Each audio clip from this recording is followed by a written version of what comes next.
ഇവിടെ സഖാവ് ജോയി സൂചിപ്പിച്ച പോലെ ദേശീയ പാർട്ടിയായിട്ടുള്ള CPIM-ന്റെ ഓഫീസിലേക്ക് മഫ്തിയിൽ പോലീസ് കടന്നു കയറി നടത്തിയ റെയ്ഡ് നിങ്ങളെല്ലാവരും കണ്ടതാണ്.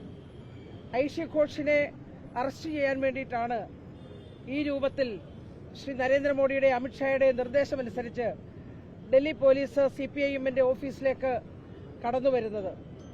എന്തൊരു ധിക്കാരവും മര്യാദകേടുമാണ് അവർ കാണിച്ചിട്ടുള്ളത്. ഇവിടെ സൂചിപ്പിച്ച പോലെ സഖാവ് ഐഷി ഘോഷ് കഴിഞ്ഞ 34 ദിവസമായി കേന്ദ്ര ഗവൺമെന്റിന്റെ വിദ്യാഭ്യാസ കച്ചവടത്തിനെതിരെ ഡൽഹിയിൽ നടന്ന സമരത്തിൽ വളരെ സജീവമായി പങ്കെടുത്ത കുട്ടിയാണ്. ആ സമരം ധർമ്മേന്ദ്ര പ്രധാൻ രാജിവെക്കണമെന്നായിരുന്നു അവരുടെ ആവശ്യം.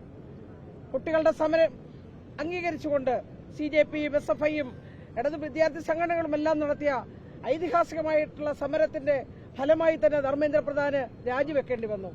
കുട്ടികളുമായി ഉണ്ടാക്കിയിട്ടുള്ള ധാരണയെന്ന് പറയുന്നത് ചർച്ചയുടെ ഭാഗമായി വന്നത് അവരുടെ മേലെടുത്തുള്ള എല്ലാ കള്ളക്കേസും പിൻവലിക്കും എന്നുള്ളതാണ്.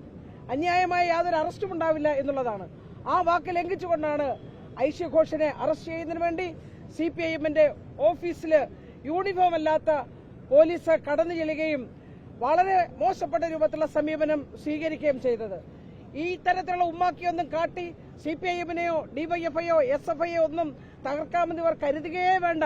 ഈ രാജ്യത്തിന്റെ മുന്നോട്ട് പോക്കിന് വേണ്ടിയിട്ടുള്ള ഐതിഹാസികമായ പോരാട്ടങ്ങൾക്ക് നേതൃത്വം കൊടുത്ത രാഷ്ട്രീയ പ്രസ്ഥാനത്തെയും അതിന്റെ നേതാക്കന്മാരെയും തകർക്കാനുള്ള സമീപനത്തിനെതിരെ ശക്തമായിട്ടുള്ള പ്രതിഷേധം രാജ്യവ്യാപകമായി ഉയർന്നു കഴിഞ്ഞിരിക്കുന്നു. ഈ രാജ്യവ്യാപകമായിട്ടുള്ള പ്രക്ഷോഭത്തില് ആയിരക്കണക്കിന് വരുന്ന ചെറുപ്പക്കാരും യുവജനങ്ങളും എല്ലാവരും തന്നെ പങ്കെടുത്തുകൊണ്ടിരിക്കുകയാണ്. CPIM-ന്റെ ഓഫീസ് കടന്നു കയറി ഐഷി ഘോഷ് എന്ന് പറയുന്ന ഏറ്റവും സമൃദ്ധിയായിട്ടുള്ള വിദ്യാർത്ഥി നേതാവിനെ നിങ്ങൾക്ക് അറസ്റ്റ് ചെയ്യാം എന്ന് കരുതുന്നെങ്കിൽ അത് അങ്ങനെ കഴിയുകയില്ല. അങ്ങനെയൊന്നും കഴിയുകയില്ല.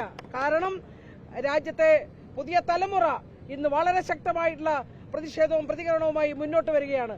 എന്ത് അന്യായവും കാണിച്ചാൽ ചോദ്യം ചെയ്യാൻ ആരുമില്ല എന്നുള്ള ധാരണയൊക്കെ അങ്ങ് അസ്ഥാനത്താണെന്ന് ഈ സമരം കൊണ്ട് തെളിഞ്ഞിരിക്കുന്നു. രാജ്യത്തെ മുഴുവൻ ജനങ്ങളും ഇവർ സ്വീകരിച്ചുകൊണ്ടിരിക്കുന്ന ഈ മര്യാദകേടിനെതിരെ ശക്തമായി പ്രതികരിക്കുകയും പ്രതിഷേധിക്കുകയും വേണമെന്നാണ് എനിക്ക് ഈ അവസരത്തിൽ സൂചിപ്പിക്കാനുള്ളത്. മറ്റു നേതാക്കന്മാരെല്ലാം ഇവിടെയുണ്ട്. യഥാർത്ഥത്തില് ഇത് അവരുടെ ഉള്ളിലിരിപ്പ്, കേന്ദ്ര ഗവൺമെന്റിന്റെ ഉള്ളിലിരിപ്പ് എന്താണെന്ന് ഇതിലൂടെ മനസ്സിലായിട്ടുണ്ട്. അതൊരു തരത്തിലും വകവെച്ചു കൊടുക്കാൻ കഴിയില്ല. രാജ്യത്തെ ജനകീയ പ്രശ്നങ്ങൾ ഉയർത്തിപ്പിടിച്ചുകൊണ്ടുള്ള പോരാട്ടം അതിശക്തമായി മുന്നോട്ട് വരുന്ന ഒരു കാലഘട്ടമാണ്.